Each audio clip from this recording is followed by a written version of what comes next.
Penn National has earnings tomorrow morning, ladies and gents, and it was the worst performing stock in 2021 on the S&P 500. You guys know on this channel, if you've been following me for 5 minutes or following Own the Chaos for 5 minutes, Fat Man Zoom, myself, we are the biggest bulls for Penn National and really sports gambling in general. We thought they were going to have a great year last year, but obviously COVID wreaked havoc yet again, crushing the stock amongst a lot of other things.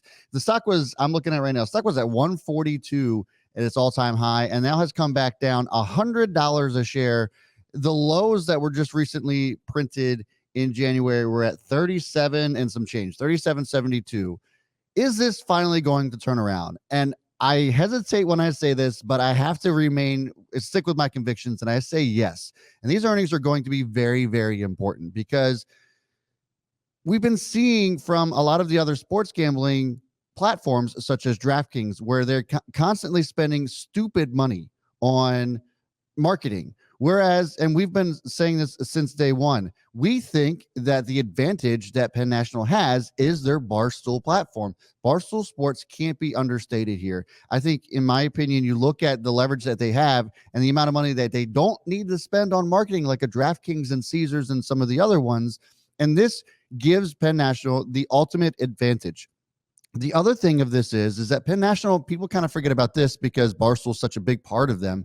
They're the top 2 regional casinos in the country. So COVID and restrictions and the number of infections that kind of have wreaked havoc across the country 100% directly impact those casinos. And I think as we are kind of coming out of this and we're looking at COVID as more of an endemic type of issue, to me, I think that that's what really could spark a turnaround for Penn National. We can't forget in the height of the gambling year when it comes to the Super Bowl. So I'm sure that they'll give us some sort of outlook there. We can't forget about the acquisition of the Score, which was huge for them too. So I'm sure we'll hear some more advancements on that. And I think that we're going to hear more about the Barstool Sports bars, the actual physical bars that they're building and continuing to build out across the country. And I think that that's kind of their way of marketing and building their brand. So to me, I think that those are going to be key things to look out for. Jay Snowden, their CEO, has also talked about how they're kind of holding back some of their EBITDA profitability and in attempts to continue to grow the brand and invest in things that make sense to them. And to me, I'm all for it. Going and growing at all costs doesn't seem to work out in most cases. And that's kind of one of the fears I have for anybody who's bullish on DraftKings, because it's just they continue to spend money like crazy. And we don't really see a path to profitability for DraftKings until who knows when. So to me, and again, just to further my point here, we just heard from Wynn Resorts that is looking to sell that portion of their business, sell the sports betting side, because they don't see a path to profitability because of the amount of money that's needed to get their name out there via marketing. Again, another benefit that Penn National and Barstool Sports have against the entire industry. Nobody has that kind of leverage, period. You look at the valuation here as well, and the stock's trading at around a $7.5 billion market cap, which is half of what their other competition is. And to me, I think that this sets them up for a massive run. I think it's going to come. And again, I feel like some of you guys might be rolling your eyes a little bit because you're just like, yeah, well, we've heard this before. I get it. Okay. But I think that patience is certainly going to pay off here.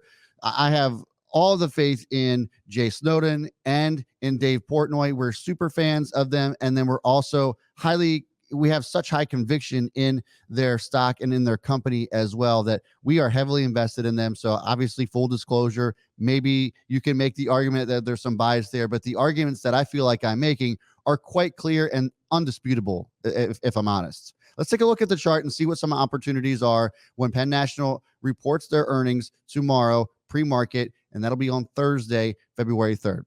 So we're looking at the chart here, and to me, this feels like a really clear bottom at this 52-week low at 37.72. You can kind of see that it popped up over the resistance here recently at around 44 and some change, 44.50, and we're just about ready to test that 50-day moving average. Could tomorrow's earnings be the catalyst to get it up over the hump, over the 50-day moving average represented by this yellow line here? I think so, and if it does do that, to me, the next stop here is going to be around $53 a share, and then the fireworks could really start rolling, and we could start to see tests of around 65, 66, and there and beyond. Obviously, earnings are always risky, and we can't just trade earnings because it is always a 50-50 type of deal. It's a crapshoot because of how investors are going to react based off of what's said in their earnings call and the report itself, what their outlook looks like. There's so many factors here, but to me, I think the risk reward is certainly good here, especially just given how much this has come down. And to me, I think the stock is very, very cheap. So either way, the risk reward here is good, no matter whether or not you're holding going through earnings or not. I think I made myself pretty clear that I indeed am. So I'm actually really excited for these earnings. I would love to hear from them about a path to profitability and how they continue to increase the landscape, increase their footprint in this space. I think that that's going to be really exciting to hear from them. I want to hear from you guys. I know that some of you might be weary of Penn National and you kind of are ready to throw in the towel if you haven't done so already. But I'm telling you, I feel like when you start to get that feeling, it's kind of when you start to see things turn around. And it doesn't always work out that way, but this is what it kind of feels like to me. So let me know what you guys think about this in the comments below. Do you think that DraftKings or Caesars or some other sports betting platform is a better investment than Penn National, and why? Let me know in the comments below. And guys, I will be giving my live reaction to this at 3:45 p.m. Eastern time tomorrow on Thursday. Would love to hear from you. Love to hear from you and your reactions to that as well, as I also give some of my other reactions to tomorrow's earnings in the after hours. So guys, hit like, hit subscribe, hit the notification bell, and tune in live with me tomorrow, and I'll see you then.